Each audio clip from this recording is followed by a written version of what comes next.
আসসালামু আলাইকুম রহমতুল্লাহ। আজকে কিছু গুরুত্বপূর্ণ কথা বলবো। কথাগুলো আপনারা প্লিজ শুনে যাবেন। ইদানিং ফেসবুকে ঢুকতে পারি না, শুধু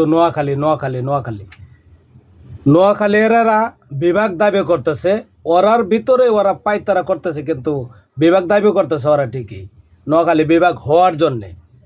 তবে আমি একটা কথা বলতে চাই, আমাদের ব্রাহ্মণবাড়িয়া জেলা এত সুন্দর জেলা, ওই জেলা বিভাগ হওয়ার দরকার আমি মনে করি। আমাদের ব্রাহ্মণবাড়িয়া কি নেই? ধরতে গেলে স্বয়ং সম্পূর্ণ আমাদের ব্রাহ্মণবাড়িয়া, ওই জেলা বিভাগ হওয়ার দরকার। আমার কথাগুলো যদি আপনাদের ভালো লাগে একটা করে শেয়ার করবেন। আর কারা কারা ব্রাহ্মণবাড়িয়ারে বিভাগ চান কমেন্টস করে জানাবেন প্লিজ। ভিডিওটা শেয়ার করবেন, আজকে শেয়ার চাই। সবাই ভালো থাকবেন। আসসালামু আলাইকুম রহমতুল্লাহ।